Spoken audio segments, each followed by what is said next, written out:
Hi dears, Ashik കെമിസ്ട്രിയിലോട്ട് അവർക്കും സ്വാഗതം. So നമ്മൾ ലാസ്റ്റ് ക്ലാസ്സിലെ സ്ക്രോഡിഞ്ചർ വേവ് ഇക്വേഷന്റെ സൊല്യൂഷൻസിനെ കുറിച്ച് നോക്കിയിട്ടുണ്ടായിരുന്നു. സോ സൈനെ കുറിച്ചിട്ടായിരുന്നു നമ്മൾ കൂടുതലായിട്ട് ഡിസ്കസ് ചെയ്തിട്ടുണ്ടായിരുന്നത്. ആൻഡ് ഫൈനലായിട്ട് സൈ സ്ക്വയർ എന്താണ് എന്നുള്ളതിനെ കുറിച്ച് നമ്മൾ ഡിസ്കസ് ചെയ്തിട്ടുണ്ടായിരുന്നു അല്ലെ. സോ അതിന്റെ കണ്ടിന്യൂഷനുമായിട്ട് നോർമലൈസേഷനെ കുറിച്ചിട്ടും ഓർത്തോഗോണാലിറ്റിനെ കുറിച്ചിട്ടും എല്ലാം ഇന്നത്തെ ഒരു ക്ലാസ് ഡിസ്കസ് ചെയ്യാമെന്ന് കഴിഞ്ഞ ക്ലാസ്സിൽ പറഞ്ഞിട്ടുണ്ടായിരുന്നു. സോ ഇന്ന് നമ്മൾ അത് തന്നെ ഡിസ്കസ് ചെയ്യാനായിട്ട് പോകുന്നത്. അതിന്റെ കൂടെ തന്നെ ക്വാണ്ടം മെക്കാനിക്സിലുള്ള ചില ഇമ്പോർട്ടന്റ് ആയിട്ടുള്ള പോസ്റ്റ്ലേസ് കൂടി നമ്മൾ നോക്കാനായിട്ട് പോകുന്നുണ്ട്. സോ ക്ലാസ്സിലോട്ട് കിടക്കാം.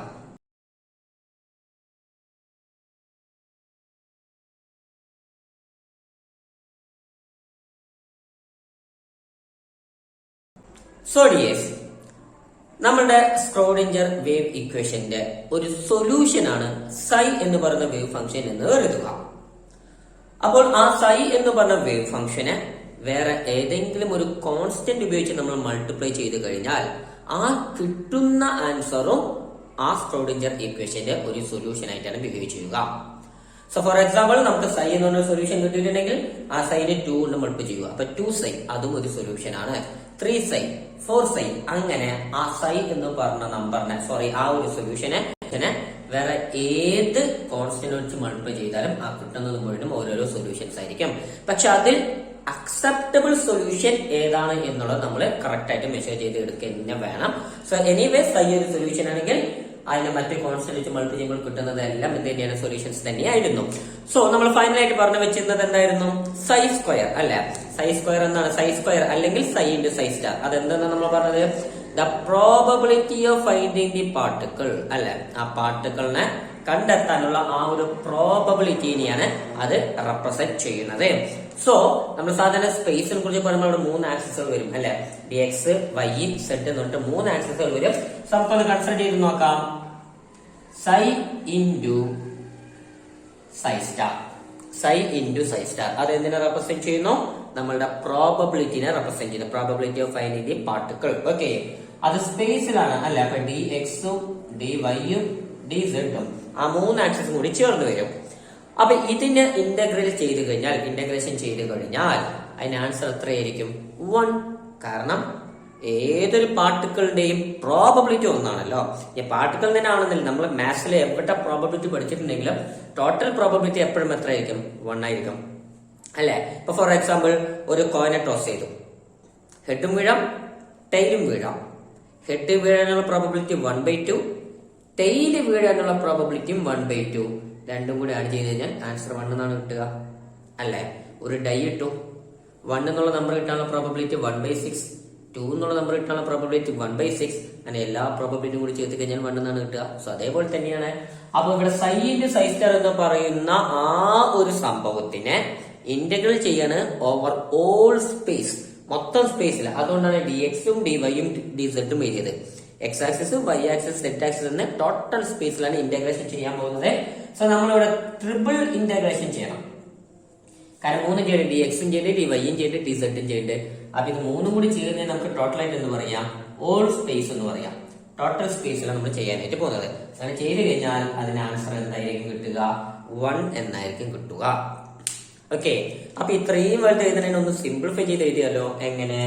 ഇന്റഗ്രൽ അതിനെ മൊത്തത്തിൽ ഇങ്ങനെ ഓൾ സ്പേസ് ഞാൻ കൊടുക്കാം. ഓക്കെ, അങ്ങനെയാണെങ്കിൽ ഇവിടെ ഓൾ സ്പേസ് കൊടുക്കുന്നത് കൺഫ്യൂസ് ആവണ്ട. ഇത് വേണമെങ്കിൽ എക്സിന്റെ minus x, minus infinity to plus infinity, ഇത് minus infinity to plus infinity, ഇത് minus infinity to plus infinity. X axis, Y axis, Z axis എന്ന് വിചാരിക്കാം. അപ്പൊ എല്ലാത്തിനും കൂടി ചേർത്ത് ഞാനിവിടെ ഓൾ സ്പേസ് എന്ന് എഴുതി തന്നിട്ടുണ്ട്. Okay, psi into psi star. ഇനി D X, D Y, D Z ഉണ്ടല്ലോ, എല്ലാത്തിനും കൂടി ചെയ്തിട്ട് ഒറ്റ ടേം അങ്ങനെ കൊടുക്കാം, ഡീറ്റോ. ഡീറ്റോ. അപ്പൊ ആരാണ് d tau? D tau is equal to d x into d Y D z. അതിന് പകരമാണ് നമ്മൾ എന്ത് സബ്സ്റ്റിറ്റ്യൂട്ട് ചെയ്തത്? ഡീറ്റോ സബ്സ്റ്റിറ്റ്യൂട്ട് ചെയ്തത്. അത് ചെയ്യുമ്പോൾ കിട്ടുന്ന ആൻസർ എന്തായിരിക്കും? 1 ആയിരിക്കും. 1 ആയിരിക്കും. സോ ഈ ഒരു ലെഫ്റ്റ് ഹാൻഡ് സൈഡിലുള്ള ആളൊന്ന് ഷോർട്ട് ആക്കിയിട്ട് എഴുതി എന്നേ ഉള്ളൂ. ദിസ് കണ്ടീഷൻ, ഏത് condition? Integral over all space psi into psi star d tau is equal to 1. അതായത് സൈ സ്ക്വയറിന്റെ ഇന്റഗ്രൽ. ഇതിനെ സൈ സ്ക്വയർ എന്നും പറയാം, ഞാൻ കഴിഞ്ഞ ക്ലാസ്സിൽ പറഞ്ഞിട്ടുള്ളതാണ് അല്ലെ. സൈ സ്ക്വയർ എന്നും പറയാം. ഞാൻ അഥവാ സൈ ഒരു കോംപ്ലക്സ് ആണെങ്കിൽ സൈ ഇൻറ്റു സൈ സ്റ്റാർ എന്നും പറയാം.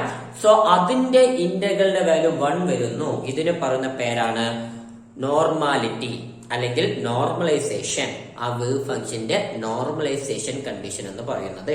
ഓക്കെ, ഇതാണ് നോർമലൈസേഷൻ കണ്ടീഷൻ എന്ന് പറയുന്നത്. നോർമലൈസേഷൻ കണ്ടീഷൻ എന്ന് പറയുന്നത് ഇതാണ്. ഓക്കെ, അപ്പൊ ഇത്തരം വേവ് ഫംഗ്ഷൻ, ഇവിടെ സൈയാണ് എടുത്തിരിക്കുന്നത് അല്ലെ, അത്തരം വേവ് ഫംഗ്ഷന് പറയുന്ന പേരാണ് നോർമലൈസ്ഡ് വേവ് ഫംഗ്ഷൻ. കാരണം അതിന്റെ സ്ക്വയർ എടുത്തു അല്ലെങ്കിൽ അതിന്റെ കോംപ്ലക്സ് കോൺജുഗേറ്റ് മൾട്ടിപ്ലൈ ചെയ്തിട്ട് അതിന്റെ ഇന്റഗ്രൽ എടുക്കുമ്പോൾ കിട്ടുന്ന ആൻസർ എത്രയാണ്? 1 ആണെങ്കിൽ അത്തരം വേവ് ഫംഗ്ഷൻ പറയുന്ന പേര് നോർമലൈസ്ഡ് വേവ് ഫംഗ്ഷൻ. ഈ ഒരു കണ്ടീഷൻ പറയുന്ന പേര് നോർമലൈസേഷൻ കണ്ടീഷൻ. ഓക്കെ, അപ്പൊ ഇവിടെ psi ആരാണ്? ഒരു നോർമലൈസ്ഡ് വേവ് ഫംഗ്ഷൻ ആണ്. ഇനി സപ്പോസ് ഒരു സൊല്യൂഷൻ ഉണ്ട്, ഒരു വേവ് ഫംഗ്ഷൻ ഉണ്ട്, psi എന്ന് പേര് വെച്ചോളൂ. അത് നോർമലൈസ്ഡ് അല്ല എന്ന് വിചാരിക്കുക. ഓക്കെ, നോർമലൈസ്ഡ് വേവ് ഫംഗ്ഷൻ അല്ല എന്ന് വിചാരിക്കുക. നമുക്ക് വേണമെന്നുണ്ടെങ്കിൽ ആ വേവ് ഫംഗ്ഷനെ ഒരു നോർമലൈസ്ഡ് വേവ് ഫംഗ്ഷനാക്കി മാറ്റാം. എങ്ങനെ എന്ന് ചോദിച്ചാൽ ഒരു നമ്പർ വെച്ചിട്ട് മൾട്ടിപ്ലൈ ചെയ്യാം. ആ നമ്പർ ഏത് നമ്പർ ആണെങ്കിലും അവ depends on that particular wave function. ആ ഒരു വേവ് ഫംഗ്ഷന്റെ വാല്യൂ അനുസരിച്ച്, അതിന്റെ സ്വഭാവം അനുസരിച്ചിട്ട് ഏതെങ്കിലും ഒരു നമ്പർ കൊണ്ട് മൾട്ടിപ്ലൈ ചെയ്ത് കഴിഞ്ഞാൽ ആ കിട്ടുന്ന ആൻസർ എന്തായിരിക്കും? നോർമലൈസ്ഡ് വേവ് ഫംഗ്ഷൻ ആയിരിക്കും. ഞാൻ തുടക്കത്തിൽ പറഞ്ഞ പോലെ ഇപ്പൊ psi എന്ന് പറയുന്ന ആള് ഒരു സൊല്യൂഷൻ ആണെങ്കിൽ C1 psiയും ഒരു സൊല്യൂഷൻ ആണ്. ഇവിടെ C1 എന്താണ്? ഒരു കോൺസ്റ്റന്റ് വെച്ച് മൾട്ടിപ്ലൈ ചെയ്തു. അതേപോലെ വേറൊരു കോൺസ്റ്റന്റ് വെച്ചാണ് മൾട്ടിപ്ലൈ ചെയ്തെന്ന് വിചാരിക്കുക. C2 psi അതും ഒരു സൊല്യൂഷൻ തന്നെയാണ്.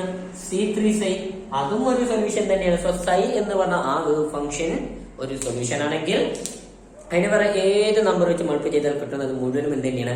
സൊല്യൂഷൻസ് തന്നെയാണ്. അപ്പോ ഈ psi എന്തല്ല? നോർമലൈസ്ഡ് വേവ് ഫംഗ്ഷൻ അല്ല എന്ന് കരുതുക. അതിന് വേറെ ഏതെങ്കിലും നമ്പർ വെച്ച് മൾട്ടിപ്ലൈ ചെയ്താൽ കിട്ടുന്നത് നോർമലൈസ്ഡ് വേവ് ഫംഗ്ഷൻ ആയിരിക്കാം. അപ്പോൾ നോർമലൈസ്ഡ് വേവ് ഫംഗ്ഷൻ അല്ലാത്ത ഒരാളിനെ നോർമലൈസ്ഡ് ആക്കി മാറ്റാനായിട്ട് എന്ത് ചെയ്താൽ മതി? ഒരു നമ്പർ വെച്ച് മൾട്ടിപ്ലൈ ചെയ്താൽ മതി. ആ നമ്പർ നമുക്ക് for example capital letter n ആയിട്ട് എടുത്താൽ n ഇൻറ്റു psi എന്ന് പറയുന്ന ആൾ എന്താണ്? അത് നോർമലൈസ്ഡ് ആയിട്ടുള്ള വേവ് ഫംഗ്ഷൻ ആണ്. psi ആണ് നമ്മുടെ ശരിക്കത്തെ ആൻസർ. അത് ആൻസർ ആണെങ്കിലും അത് നോർമലൈസ്ഡ് അല്ല. അപ്പൊ അതിന്റെ നോർമലൈസ്ഡ് ആക്കി നമ്മൾ എന്ത് ചെയ്തു? ഒരു നമ്പർ വെച്ച് മൾട്ടിപ്ലൈ ചെയ്ത് ക്യാപിറ്റൽ ലെറ്റർ n ആര് വേണമെങ്കിലും ആവാം. അപ്പൊ ഇനി ഇതിന്റെ കോംപ്ലക്സ് കോൺജുഗേറ്റ് ആരാണ് വരിക? n psi സ്റ്റാർ ആണ് വരിക അല്ലെ. അപ്പൊ ഇവിടെ ഒന്ന് സബ്സ്റ്റിറ്റ്യൂട്ട് ചെയ്താൽ ഇതെന്താവും? Integral n psi star d tau n into n square. അതൊരു നമ്പർ ആയതുകൊണ്ട് പുറത്തെടുത്ത് തന്നെ എങ്ങനെ എഴുതാം? n square integral psi star d tau. അത് എത്രയാണ്? 1 ആണ്. സോ ഇങ്ങനെ നോർമലൈസ്ഡ് അല്ലാത്തൊരു വേവ് ഫംഗ്ഷനെ നോർമലൈസ്ഡ് ആക്കി മാറ്റാം. എന്ത് ചെയ്താൽ മതി? ഒരു പെർട്ടിക്കുലർ നമ്പർ വെച്ച് മൾട്ടിപ്ലൈ ചെയ്താൽ മതി. ആ മൾട്ടിപ്ലൈ ചെയ്ത നമ്പർ എന്ന് പറയുന്ന പേരാണ് നോർമലൈസേഷൻ കോൺസ്റ്റന്റ്. ആ നമ്പറാണ് നോർമലൈസേഷൻ കോൺസ്റ്റന്റ്. ആൻഡ് ഇങ്ങനെ നോർമലൈസ്ഡ് അല്ലാത്ത വേവ് ഫംഗ്ഷനെ ഒരു നോർമലൈസ്ഡ് കോൺസ്റ്റന്റ് ഉപയോഗിച്ച് മൾട്ടിപ്ലൈ ചെയ്യുന്നതിലൂടെ നോർമലൈസ്ഡ് വേവ് ഫംഗ്ഷനാക്കി മാറ്റുന്ന ഈ ഒരു പ്രോസസ്, ആ ഒരു പ്രോസസ്സിന് പറഞ്ഞ പേരാണ് നോർമലൈസേഷൻ. ഇപ്പൊ വ്യത്യാസം മനസ്സിലായല്ലോ. നോർമലൈസ്ഡ് അല്ലാത്ത ആളിനെ നോർമലൈസ്ഡ് ആക്കി മാറ്റുന്നതാണ് നോർമലൈസേഷൻ. എങ്ങനെ മാറ്റുന്നു? ഒരു നമ്പർ വെച്ച് മൾട്ടിപ്ലൈ ചെയ്യുന്ന നമ്പറാണ് ആര്? നമ്മുടെ നോർമലൈസേഷൻ കോൺസ്റ്റന്റ്. കിട്ടിയല്ലോ. അപ്പൊ നോർമലൈസേഷൻ എന്താ നമുക്ക് മനസ്സിലായി. അപ്പൊ എന്താണ് ഇനി ഓർത്തോഗണാലിറ്റി എന്നുകൂടി ഒന്ന് നോക്കാം. ഓർത്തോഗണാലിറ്റി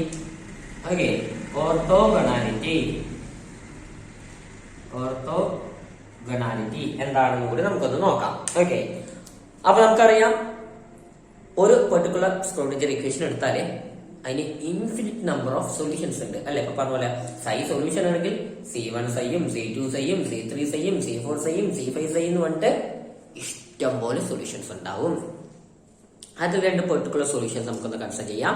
അവർക്ക് വേറെ വേറെ പേര് കൊടുക്കാം. ഒരാൾക്ക് psi R എന്നും ഒരാൾക്ക് psi S എന്നും പേര് കൊടുക്കാം. അപ്പൊ ഇത് രണ്ടും രണ്ട് സെപ്പറേറ്റ് സൊല്യൂഷൻസ് ആണെന്ന് വിചാരിക്കുക for that particular സ്ക്രോഡിഞ്ചർ wave equation. Okay, അപ്പൊ നമുക്കിപ്പോ രണ്ട് സൊല്യൂഷൻസ് ഉണ്ട്.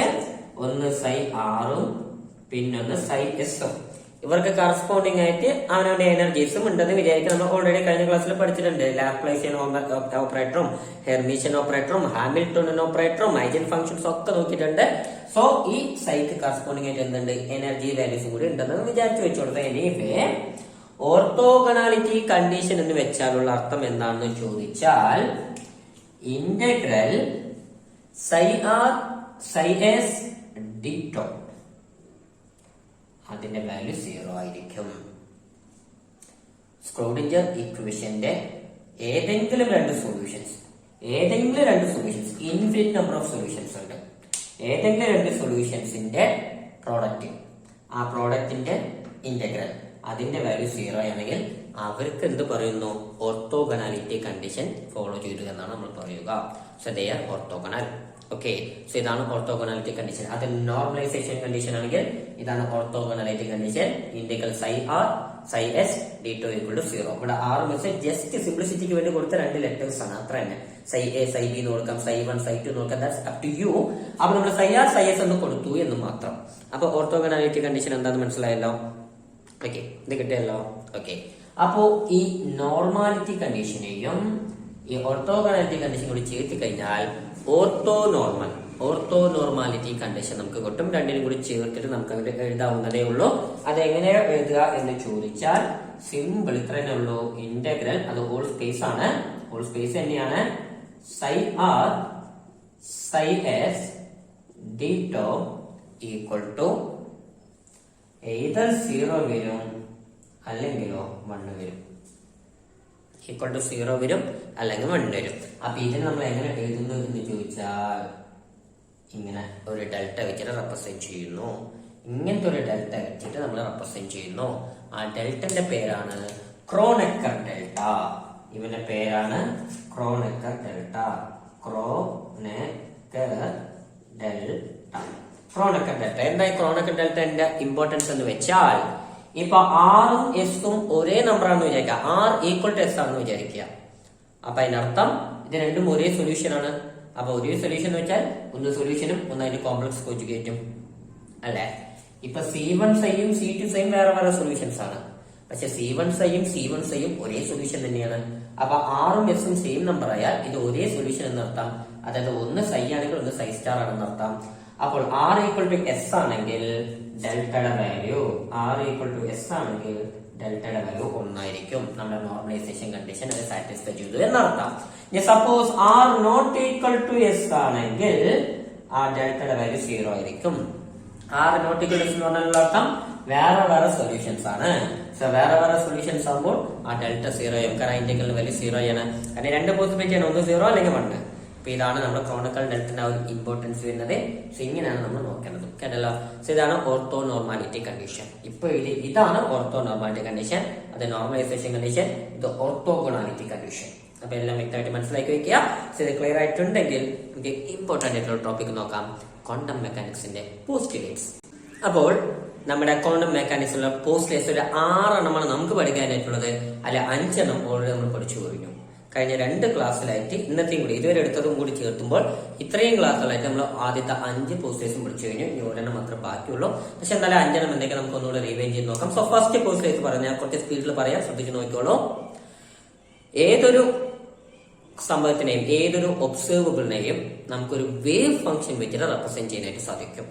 Okay, so we can represent any system, any observable of system. ഏതൊരു സിസ്റ്റത്തെ നമുക്ക് എന്ത് വെച്ച് റെപ്രസെന്റ് ചെയ്യാം, ഒരു വേവ് ഫംഗ്ഷൻ വെച്ച് റെപ്രസെന്റ് ചെയ്യാം. ആ വേവ് ഫംഗ്ഷൻ നമ്മൾ സൈ എന്നൊരു പേര് കൊടുക്കുകയാണെങ്കിൽ ആ സൈ എന്ന് പറഞ്ഞ വേവ് ഫംഗ്ഷൻ ഉപയോഗിച്ച് നമുക്ക് ആ സിസ്റ്റത്തിന് എന്ത് ചെയ്യാം, റെപ്രസെന്റ് ചെയ്യാം. പ്രൊവൈഡഡ് ദാറ്റ് ഈ സൈ എന്ന് പറഞ്ഞാൽ 4 സംഭവങ്ങളെ ഡിപെൻഡ് ചെയ്യുന്നു.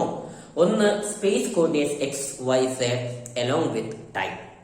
സോ 3 സ്പേസ് കോർഡിനേറ്റ്സിനെയും 4ാമത്തെ ടൈമിനെയും ഡിപെൻഡ് ചെയ്യുന്ന ഒരാളാണ് ആര്, ഈ സൈ എന്ന് പറയുന്ന wave function. So psi is a function of both XYZ and t.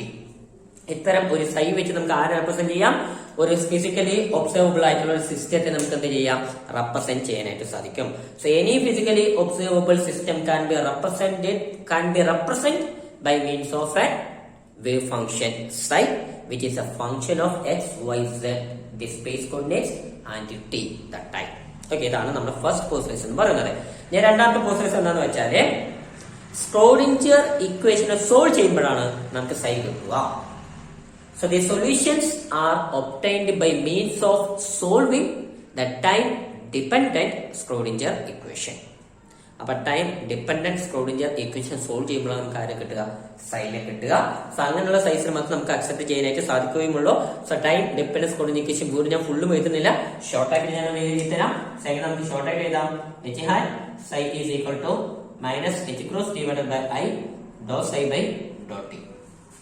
അപ്പൊ ഈ ഇക്വേഷൻ സോൾവ് ചെയ്യുമ്പോൾ കിട്ടുന്ന സൈ ആണ് നമുക്ക് അക്സെപ്റ്റ് ചെയ്യാനായിട്ട് പറ്റുന്നത്.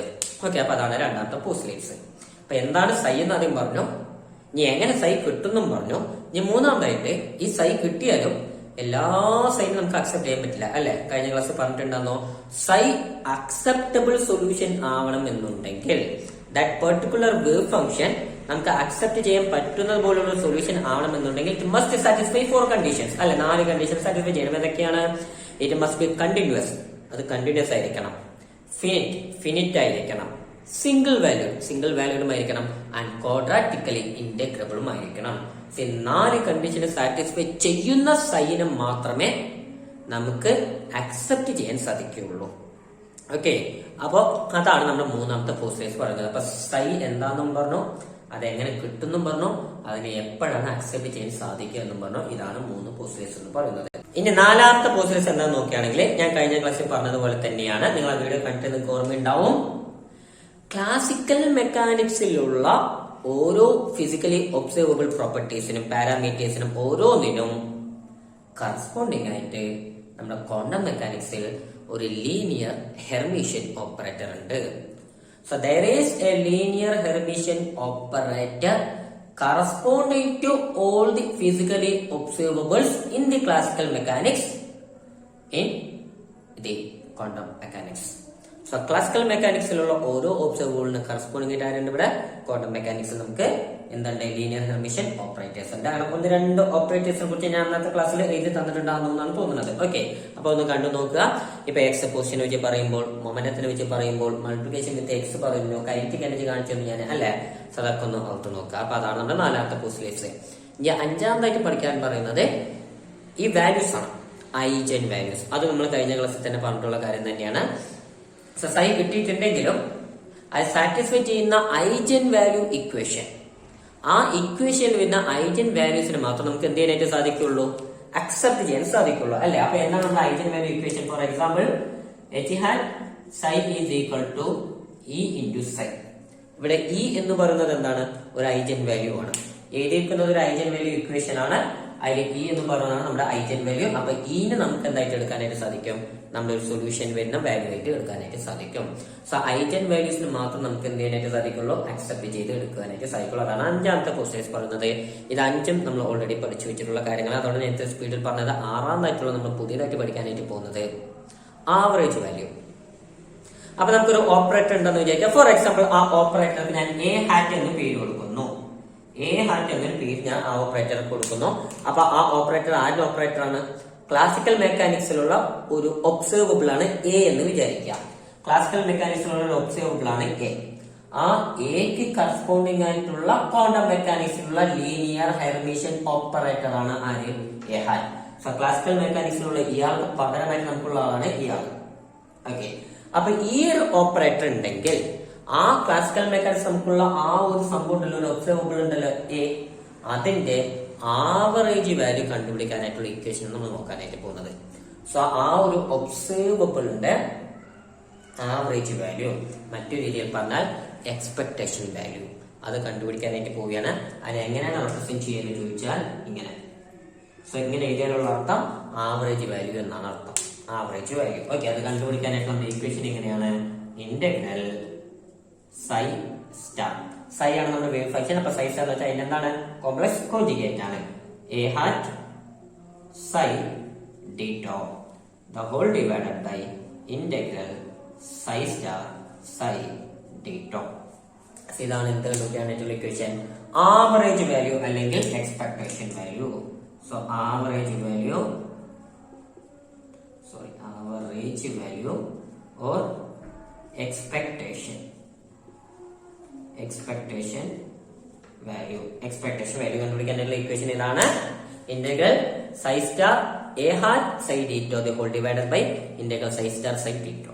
അപ്പൊ ഇതാണ് നമ്മുടെ ആ ഒബ്സർവബിൾ കറസ്പോണ്ടിങ് ആയിട്ടുള്ള ഓപ്പറേറ്റർ. ഓക്കെ, അപ്പൊ ആ ഓപ്പറേറ്റർ വെച്ച് നമ്മൾ ഇതൊന്ന് സോൾവ് ചെയ്യണം. അതിനെക്കുറിച്ച് ഡീറ്റെയിൽ ആയിട്ട് കഴിഞ്ഞ ക്ലാസ്സിൽ പറഞ്ഞു തന്നിട്ടുണ്ട്. സപ്പോസ് ഈ വേവ് ഫംഗ്ഷൻ സൈ ഒരു നോർമലൈസ്ഡ് വേവ് ഫംഗ്ഷൻ ആണെന്ന് വിചാരിക്കുക. അങ്ങനെയാണെങ്കിൽ ഈ ഡിനോമിനേറ്ററിന്റെ വാല്യൂ എന്തായിരിക്കും? 1 ആയിരിക്കും അല്ലെ? അപ്പൊ നോർമലൈസ്ഡ് വേവ് ഫംഗ്ഷൻ ആണെങ്കിൽ ഇക്വേഷൻ നമുക്ക് എങ്ങനെ മാറ്റി എഴുതാം? Average or expectation value is equal to integral psi star A hat psi d2 എന്ന് മാത്രം എഴുതാം. കാരണം ഡിനോമിനേറ്ററിന്റെ വാല്യൂ 1 ആയി.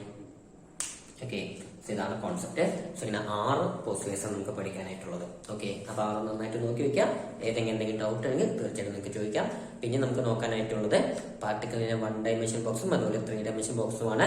അതുപോലെ അത്യാവശ്യം ഡെറിവേഷനുള്ള ടോപ്പിക് ഒക്കെ തന്നെയാണ്. സോ അതിനെക്കുറിച്ച് നമുക്ക് ഡീറ്റെയിൽ ആയിട്ട് അടുത്ത ക്ലാസ്സിൽ നോക്കാം. സോ എന്തെങ്കിലും ഡൗട്ട് ഉണ്ടെങ്കിൽ തീർച്ചയായിട്ടും നിങ്ങൾക്ക് ചോദിക്കാം. ആൻഡ് വേറെ ഏതെങ്കിലും ചാപ്റ്റർ വേണമെന്നുണ്ടെങ്കിൽ അതും കൂടി പറയാം. പറ്റാവുന്ന പോലെ ഞാൻ ചെയ്തു തരാം. സോ നന്നായിട്ട് പഠിക്കാം. See with another video. And bye from Mashir. Good by.